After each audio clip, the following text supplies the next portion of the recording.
여러분, 오늘은 교사주일입니다. 공자의 논어 수리편에 이런 말이 나옵니다.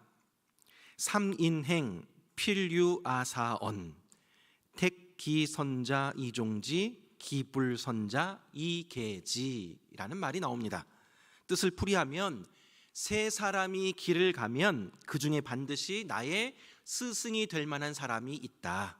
그들의 착한 점은 골라서 따르고 나쁜 점은 살펴서 스스로 고쳐야 한다라는 의미입니다. 이 말에 따르면 우리 주변의 모두가 다 스승이 될 수 있습니다. 학교의 교사뿐만 아니라 가정에서도 교회에서도 직장에서도 만나는 모든 사람들에게서 좋은 점을 본받고 나쁜 점은 타산지석으로 삼는다면 모두가 우리의 스승이 될 수 있습니다. 물론 주변의 모든 사람들이 다 스승이 될 수 있지만 우리가 진정으로 본받아야 할, 닮아야 할 스승은 누구일까요? 여러분은 누구를 롤 모델로 삼고 계십니까? 가장 닮고 싶은 사람이 누구입니까? 한 걸음 더 나아가서 과연 누군가 여러분을 본받고 싶어하는 그러한 사람들이 있으십니까? 오늘 본문에서는 바울이 고린도 교회 성도들에게 나를 본받으라 라고 하면서 자신이 본받을 만한 사람이다 라고 소개하고 있습니다. 1절 말씀 볼까요? 1절 말씀에 보니까 내가 그리스도를 본받는 자가 된 것 같이 너희는 나를 본받는 자가 되라 라고 말씀하고 있습니다. 바울이 왜 이런 말을 하게 되었는지 살펴보면서 우리의 모습을 되돌아보도록 하겠습니다. 사도 바울은 세 차례나 걸쳐서 선교 여행을 하게 됩니다. 그러면서 수많은 교회들을 개척하였습니다. 바울은 개척한 교회들에게 나를 본받으라 라고 그렇게 전했습니다. 오늘 본문 외에도 여러 군데 그런 말이 나오는데 하나씩 좀 살펴보면 고린도전서 4장 16절 말씀에 보면 그러므로 내가 너희에게 권하노니 너희는 나를 본받는 자가 되라 라고 나와 있습니다. 또 갈라디아서 4장 12절에도 형제들아 내가 너희와 같이 되었은즉 너희도 나와 같이 되기를 구하노라.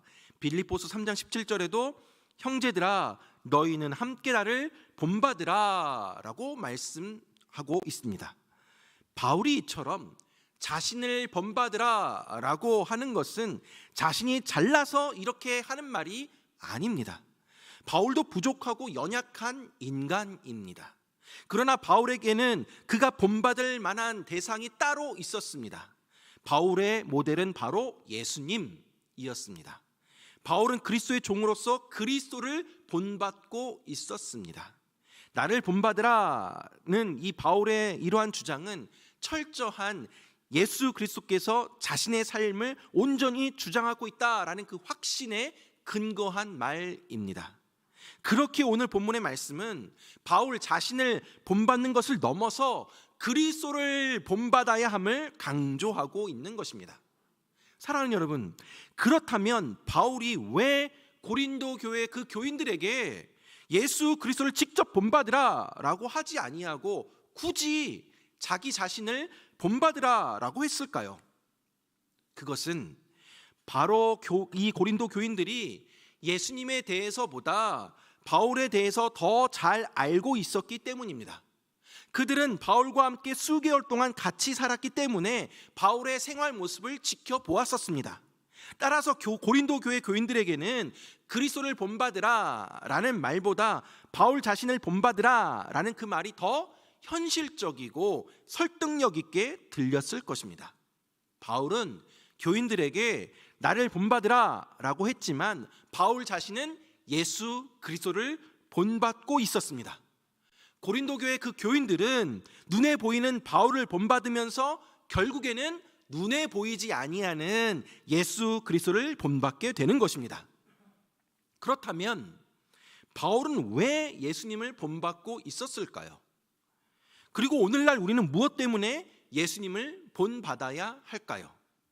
그리스도를 본받는 것, 예수님 닮아가는 것, 그것이 중요한 이유가 무엇일까요? 태초에 하나님은 자신의 형상대로 아담을 만드시고 인류를 만드셨지만 우리가 불순종함으로 그것을 더럽히고 왜곡시켜 버렸습니다. 예수님이 이 땅에 오셔서 사시고 죽으시고 부활하심을 통해서 하시려는 일은 바로 하나님의 그 형상 회복입니다. 즉 하나님은 인간을 인간답게 하시려고 그리스도를 닮게 하시는 중입니다. 지금도 하나님께서는 우리를 그리스도를 닮게 하시는 일에 매우 바쁘십니다. 바로 예수 그리스도는 완전한 인간이시자 곧 하나님의 완전한 형상이시기 때문입니다. 그렇기에 우리는 예수님을 닮아야 합니다.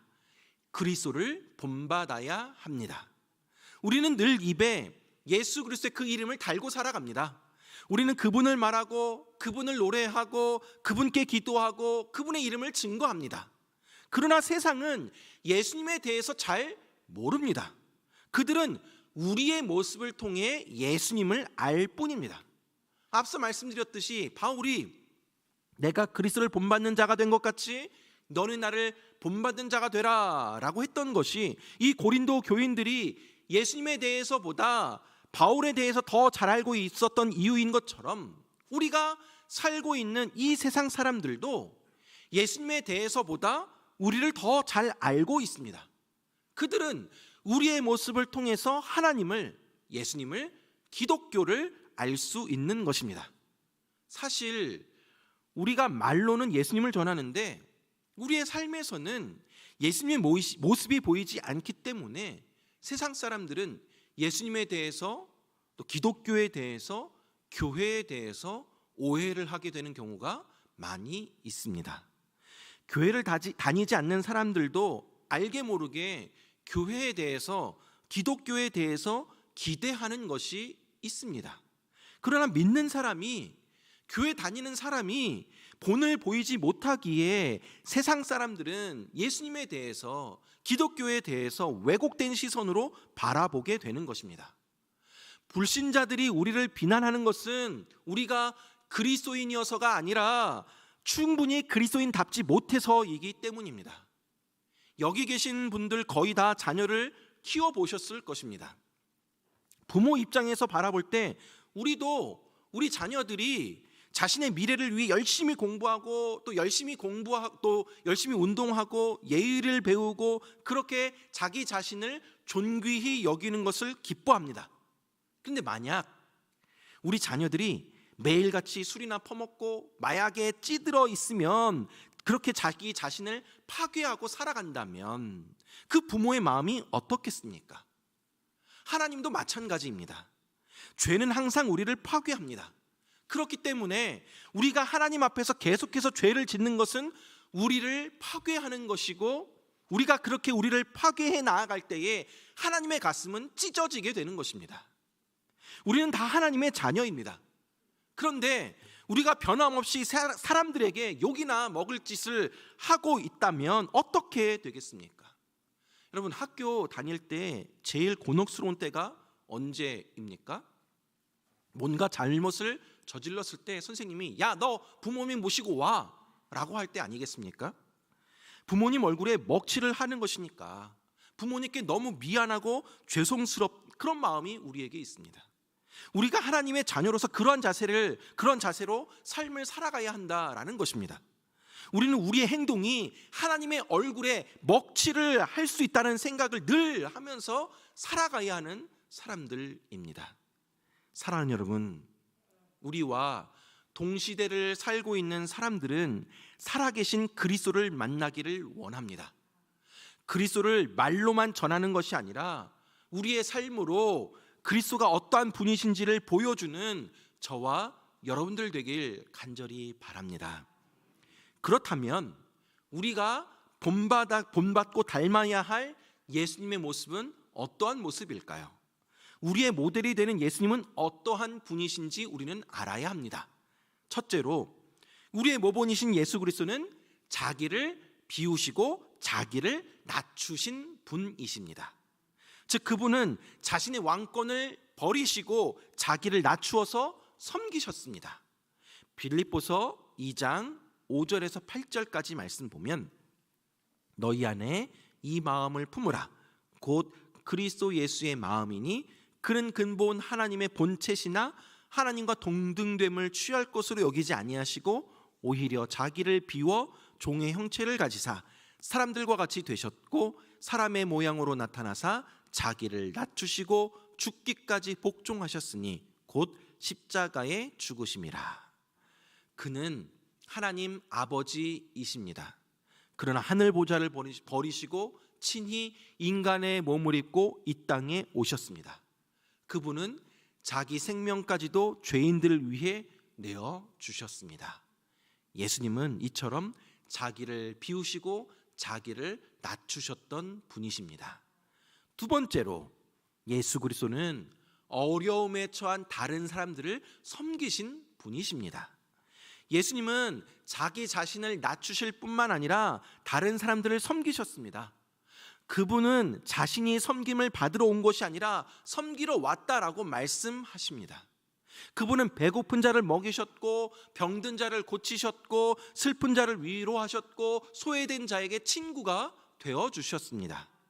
예수님이 제자들의 발을 씻기면서 이렇게 말씀하십니다. 요한복음 13장 14절 15절 말씀 보면 내가 주와 또는 선생이 되어 너희 발을 씻었으니 너희도 서로 발을 씻어주는 일이 주는 것이 옳으니라. 내가 너희에게 행한 것 같이 너희도 행하게 하려 하여 본을 보였노라 라고 말씀하고 있습니다.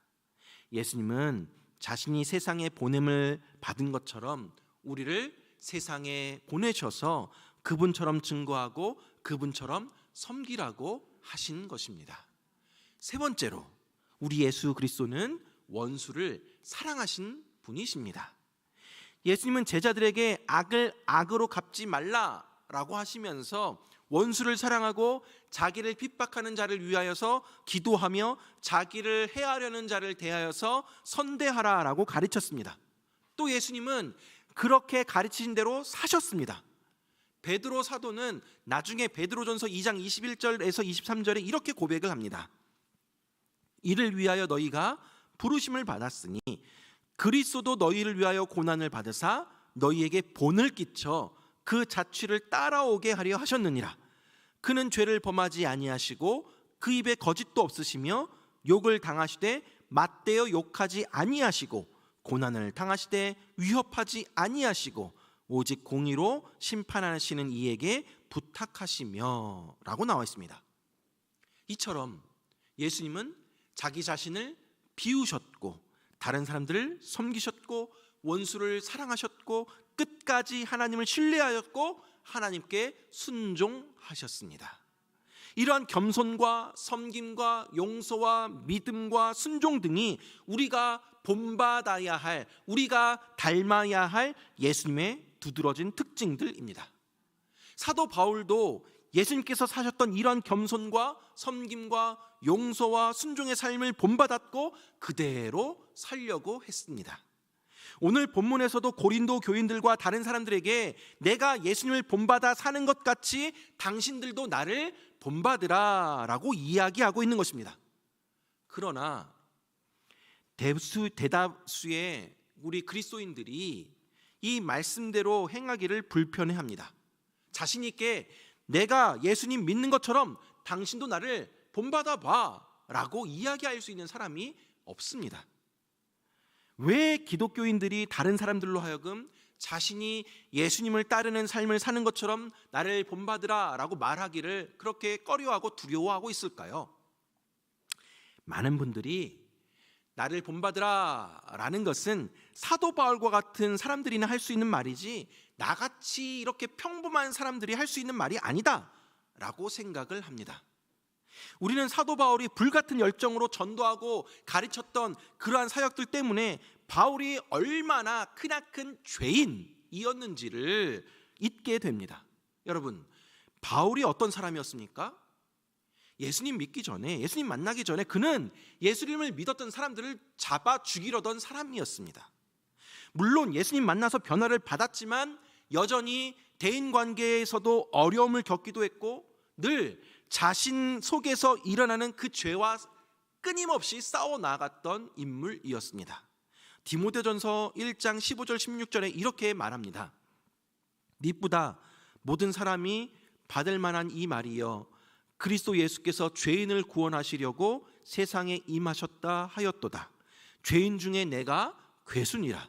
그러나 내가 긍휼을 입은 까닭은 예수 그리스도께서 내게 먼저 일체 오래 참으심을 보이사 후에 주를 믿어 영생 얻는 자들에게 본이 되게 하려 하심이라 라고 말씀하고 있습니다. 사도 바울은 자신을 죄인 중에 괴수라고까지 이야기합니다. 그러나 자신이 긍휼을 입은 까닭이 후에 주를 믿어 영생 얻는 자들에게 본이 되게 하려 하심이다 라고 고백을 하고 있습니다. 사랑하는 여러분, 나를 본받으라 라고 했던 바울이 잘나서 그렇게 한 말이 아닙니다. 따라서 사도 바울이 죄 없는 사람들의 완벽한 모범이라고 생각하기보다 그가 정말 우리와 같이 예수님을 따르려고 최선을 다하는 죄인으로 우리는 생각을 해야 합니다. 또한 우리는 주위를 둘러보면 나보다 더 신앙심이 깊고 본받을 만한 사람이 많다, 나보다 그들을 따르는 것이, 그들을 본받는 것이 낫다라고 생각을 합니다. 물론 맞습니다. 우리 주변에 신앙의 위대한 사람들이 너무나도 많이 있습니다. 40일 금식 기도한 사람들도 있고요, 기도도 유창하게 하고요, 교회 봉사도 열심히 하는, 또 충성스럽게 교회를 섬기는 사람들이 우리 주변에 많이 있습니다. 그러나 하나님이 그 사람들이 아니라 나를, 오직 나만이 영향 끼칠 수 있는 그곳에, 그것이 내가 사는 가정이 될 수 있고 내가 사는 동네가 될 수 있고 직장이나 사업장이 될 수도 있고 학부모 사이가 될 수도 있는 그곳에 우리를 놓으셨다라는 것입니다. 하나님은 우리가 있는 그곳에서 영향력을 발휘하도록 디자인하셨다라는 사실입니다. 내가 살고 있는 가정에서 다른 신앙 좋은 권사님이나 장로님이 우리 가정에 와서 부모의 역할을 대신할 수는 없는 것입니다. 여러분의 직장에 다른 신앙 좋은 사람이 갈 수가 없습니다.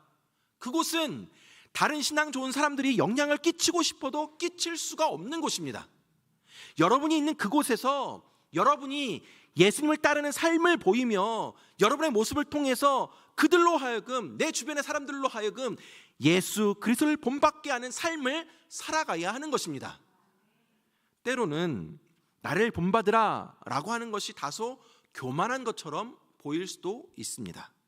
그러나 바울이 이야기하는 것은 예수를 따르는 나를 본받으라 라고 이야기하고 있는 것입니다. 굳이 드러내지 않더라도 내가 예수님을 따르는 그러한 모습을, 예수님처럼 사는 그런 모습을 다른 주변의 사람들이 알아볼 때가 있습니다. 야, 진짜 저 사람은 뭔가 다르네, 진짜 예수 믿는 사람 맞네, 그렇게 인정하게 되고 또 호기심을 느끼게 되어서 나도 한번 예수 믿어볼까, 나도 한번 교회 다녀볼까 라는 마음까지도 들게 되는 경우가 있습니다. 겸손히 우리는 다른 사람들로 하여금 우리가 예수님처럼 사는 삶을 따라하도록 해야 하는 것입니다. 일부 기독교인들은 교회에서의 삶과 또 교회 밖 사회에서의 삶을 구분지어서 생각합니다. 거룩한 주일에 양복 입고 경건하게 예배드리고 헌금도 하고 주일학교 교사든 찬양대든 또 어떠한 교회 봉사도 합니다. 그러나 교회를 떠나는 순간 더 이상 예수님을 따르는 그러한 생활을 하지 않습니다. 그저 종교적인 의무만 다할 뿐입니다. 실제로 이런 교회 안에서의 모습과 교회 밖에서의 모습이 너무나도 다르기 때문에 가까이에서는 내 자녀가, 직장 동료가, 내 이웃이 실망하게 되는 것입니다. 예수를 따르는 삶은 교회 안과 교회 밖이 구분되는 삶이 아닙니다. 우리는 가정에서, 동네에서, 직장에서, 심지어는 운전하는 그 순간순간에도 내가 예수님을 따르는 사람으로서 어떻게 살고 있는지를 보여주어야 합니다. 사랑하는 여러분, 말씀을 맺도록 하겠습니다. 나는 진정으로 예수님을 따르는 삶을 살고 있는가? 예수님을 본받고 있는가? 자기 자신을 돌아보십시오. 그러나 우리가 먼저 알아야 할 것이 있습니다. 내가 아무리 거룩하거나 예수님을 닮는다 해도 우리 그리스도인들은 여전히 변화되고 있는 상태라는 것을 기억하시기 바랍니다. 우린 여전히 그리스도의 장성한 분량에 이르기까지 자라는 자고 변화되어가는 과정 가운데 있습니다. 그리스도인으로서 우리의 성장은 멈추지가 않습니다. 우리는 계속 예수님처럼 변화되는 중이며 우리의 삶이 끝나는 순간까지 지속적으로 변화를 기대해야 합니다.